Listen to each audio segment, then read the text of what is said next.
పాటు అయితే కమ్మల నాగరాజు గారు సిటీ ప్రెసిడెంట్ అయితే మనతో పాటు ఉన్నారు బీఆర్ఎస్ నుంచి. ఒకసారి సార్తో మాట్లాడే ప్రయత్నం అయితే చేద్దాం. ఈ ఉప ఎన్నికలు ఎలా ఉండబోతుంది అనేది వాళ్ళ మాటల్లోనే తెలుసుకున్నాను.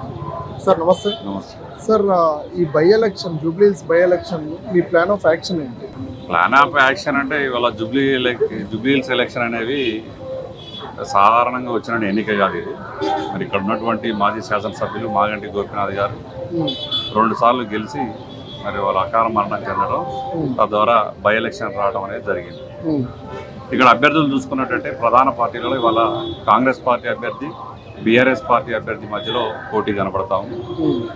కాంగ్రెస్ పార్టీ అభ్యర్థి గురించి మనం కొత్తగా చెప్పనక్కర్లేదు. వాళ్ళ సోషల్ మీడియాలో ఎక్కడ చూసినా కానీ చక్కర్లు కొడతా ఉన్నాయి. వాళ్ళు అభ్యర్థిని డిసైడ్ చేసే ముందు మాకు సూటబుల్ అభ్యర్థి ఇతనే అని చెప్పి వాళ్ళు ఎన్నిక చేసుకోవడం, అభ్యర్థిని అనౌన్స్ చేసిన తర్వాత ఒక్కటొక్కటిగా ప్రజల్లో ఉన్నటువంటి వారి మీద ఉన్నటువంటి గతంలో చేసినటువంటి గొడవలు కావచ్చు, ప్రస్తుతం వాళ్ళ మీద ఉన్నటువంటి ఏదైతే రౌడీలు అనే ఒకటి ముద్ర అయితే ఏదైతే ఉందో ప్రజల్లో బలంగా వెళ్ళిపోయింది. గోపీనాథ్ గారి విషయానికి వస్తే క్లీన్ చిట్, ఇంతవరకు వారికి ఎటువంటి మచ్చ లేదు. అందులో ఒకటి భర్త చనిపోయి ఆ కుటుంబాన్ని ఆదరించాలని చెప్పి బీఆర్ఎస్ పార్టీ కూడా మరి ఎవరికి కాకుండా వారికే టికెట్ ఇవ్వాలి, వారినే గెలిపించుకోవాలి, వాళ్ళ కుటుంబానికి అండగా ఉండాలని చెప్పి పార్టీ కూడా భావించింది.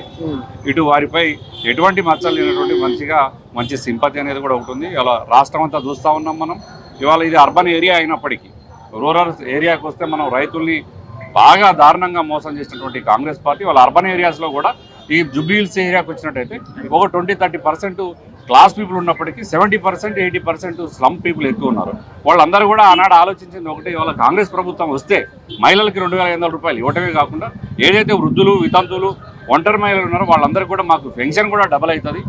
ఈ విధంగా అన్ని వారు ఏదైతే గ్యారంటీలు ఇచ్చారో వాటన్నింటినీ నమ్మి మోసపోయినటువంటి ప్రజలు ఇక్కడ పెద్ద ఎత్తున ఇవాళ బై ఎలక్షన్ వచ్చిన తర్వాత ఒకవేళ వాళ్ళు అనుకోవచ్చు ఇవాళ అధికార పార్టీ అండదండలు ఉన్నాయి, అధికారులు ఉన్నటువంటి మంది మార్బలం బలగాన్ని అంతా కూడా ఉపయోగించవచ్చు, కానీ వాళ్ళ పక్కన ప్రజలను అయితే తిప్పుకోగలరేమో కానీ ఓటర్లు మాత్రం 100% ఇవాళ సునీత గారికి ఓటేసి అత్యధిక మెజార్టీతో గెలిపించడానికి ఇక్కడ సిద్ధంగా ఉన్నారు. గతంలో గోపీనాథ్ గారు చేసినటువంటి పనులు కావచ్చు, ప్రజలతో మమేకమై తిరిగినటువంటి వారి మనస్తత్వాన్ని ఎరిగినటువంటి ప్రజలు వారిని ఖచ్చితంగా వారి సతీమణి గారిని కంపల్సరీ ఇక్కడ మంచి మెజార్టీతో గెలిపిస్తారనే భావన మాకు కనపడతా ఉంది. మేము అందరినీ కూడా ఇల్లు తిరిగి ఓటర్లను కూడా టచ్ చేస్తూ ఉన్నాం.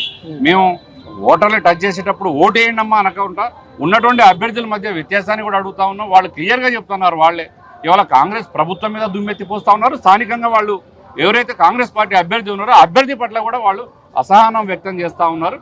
కాబట్టి మా అందరికీ విశ్వాసం ఉంది, ఖచ్చితంగా ఈ జూబ్లీహిల్స్ బై ఎలక్షన్లో బీఆర్ఎస్ పార్టీ జెండా ఎగరటం ఖాయం. తద్వారా ఈ తెలంగాణ రాష్ట్రంలో ఒక్కసారిగా కాంగ్రెస్ పార్టీకి సమాధి కట్టడం ఖాయం. రాబోయే జెడ్పీటీసీ, ఎంపీటీసీ ఎలక్షన్లో బీఆర్ఎస్ పార్టీ ప్రభంజనం కనపడటం కూడా పక్కా అని చెప్పి బీఆర్ఎస్ పార్టీ క్యాడర్ అంతా కూడా భావిస్తాం. రైట్. చూసుకుంటే మొన్న మాగంటి సునీత గారు స్టేజ్ మీద కన్నీళ్ళు పెట్టుకోవడం జరిగింది. ఆ బాధను తట్టుకోలేక కన్నీళ్ళు పెట్టుకోవడం జరిగింది. దీన్ని పొలిటికల్ స్టంట్ అంటున్నారు చాలా మంది కాంగ్రెస్ పార్టీ వాళ్ళు. దీనికి ఏం చెప్తారు? వాళ్ళు మాట్లాడే వాళ్ళకన్నా కొద్దిగా వయసు ఉంది, ఈ ప్రభుత్వంలో కీలక మంత్రి బాధ్యతలు నిర్వర్తిస్తున్నటువంటి మరి ఏదైతే మంత్రులు ఉన్నారో వాళ్ళు మాట్లాడటాన్ని తీవ్రంగా ఇవాళ తెలంగాణ వ్యాప్తంగా మేమనే కాదు, ఒక బీఆర్ఎస్ పార్టీ కార్యకర్తల నాయకులే కాదు, తెలంగాణలో ఉన్నటువంటి ప్రజలు ఎక్కువగా మహిళలు కూడా ఇవాళ దుమ్మెత్తి పోస్తూ ఉన్నారు. మందలిస్తే ఒక భర్తను కోల్పోయినటువంటి మహిళ, 3 పిల్లలు ఇంకా సెటిల్ కాలేదు, చిన్న పిల్లలు ఇబ్బందుల్లో ఉన్నప్పటికీ అంతమంది ప్రజలు ఆ మీటింగ్లో వేదిక మీద ఉన్నటువంటి పెద్దలు, వేదిక ముందు ఉన్నటువంటి బీఆర్ఎస్ పార్టీ కుటుంబ సభ్యులు వీళ్ళందరూ కూడా నా కుటుంబానికి అండగా నిలబడ్డారని ఒక్కసారిగా భావోద్వేగానికి గురై, నా భర్త లేకపోయినప్పుడు వీళ్ళందరూ కూడా నా వెనక ఉన్నారు, నాకు అండగా ఉన్నారని చెప్పి ఒక్కసారిగా దుఃఖం వచ్చినప్పటికీ దాన్ని కూడా ఇవాళ పొలిటికల్ స్టెంట్గా ఆమెను అవమానించే కరంగా మరి ఈరోజు మాట్లాడడం అనేది చాలా బాధాకరం. ఇవాళ మేము బీఆర్ఎస్ పార్టీగా ఖండించడం కాదు, సామాన్య ప్రజలు, మహిళా మనులు ఎక్కువగా తిడతా ఉన్నారు. ఎక్కడ రాజకీయాలు, ఇట్లాంటి చిల్లర రాజకీయాలు చేయాల్సినటువంటి అవసరం ఏముంది? ఒక మహిళ భర్తను కోల్పోతే ఆమెను కూడా ఈ విధంగా మరి వంచాల్సినటువంటి అవసరం ఏందని చెప్పి ఇవాళ మంత్రులను కూడా తిడతా ఉన్నారు. అంటే ఆపోజిట్ చూసుకుంటే కాంగ్రెస్ నుంచి నవీన్ యాదవ్ గారు చెప్పేది ఏంటంటే మా సైడ్ నుంచి చాలా టఫ్గా ఉంటుంది కాంపిటీషన్ అయితే ఈసారి.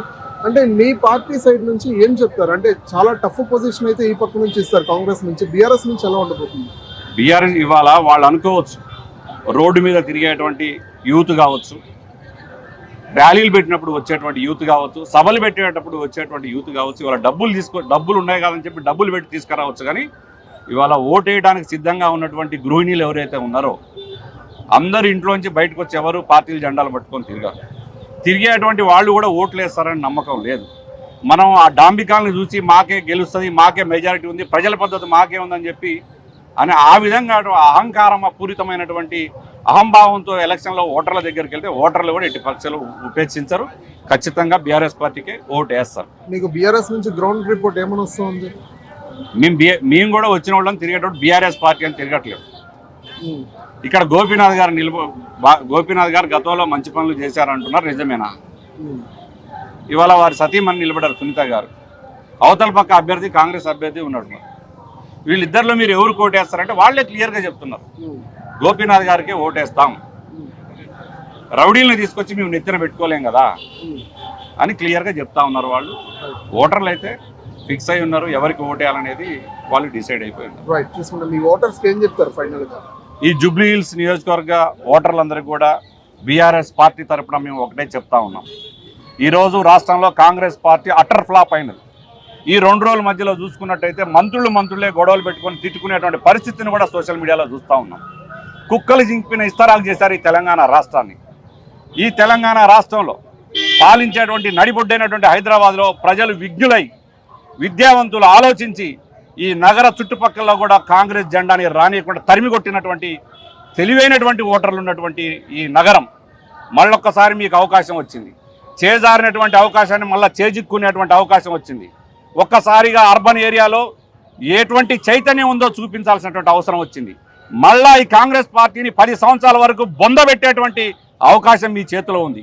కాబట్టి ఈ రాష్ట్రం రాబోయే రోజుల్లో మరి ఇక్కడున్న రాష్ట్ర ప్రజలందరూ కూడా ఏం నిర్ణయం తీసుకోవాలి రాబోయే సర్పంచ్, ఎంపీటీసీ, జడ్పీటీసీ ఎలక్షన్లో అనేది అందరూ కూడా ఎదురు చూస్తూ ఉన్నారు. కాబట్టి జూబ్లీ హిల్స్ ఓటర్ మహాశైలందరూ మేము అందరినీ చేతులు జోడించి కోరుకుంటా ఉన్నాం. ఈ రాష్ట్రంలో ఈ రాక్షస పాలనని తరిమి కొట్టాలన్నా, మరి ఇక్కడ ఉన్నటువంటి అవినీతి పాలన అంతమొందించాలన్నా ఖచ్చితంగా జూబ్లీ హిల్స్ పై గులాబీ జెండా ఎగరేయాలి. మరి ఏదైతే సునీత గారిని ఉందో మాగంటి సునీత గారిని అత్యధిక మెజారిటీతో గెలిపించాలని చెప్పి మిమ్మల్ని అందరినీ కూడా సవనయంగా వేడుకుంటా ఉన్నాం. జై తెలంగాణ, జై కేసీఆర్. సునీతమ్మ గారి కారు గుర్తుకే, సునీతమ్మ గారి కారు గుర్తుకే. జై తెలంగాణ.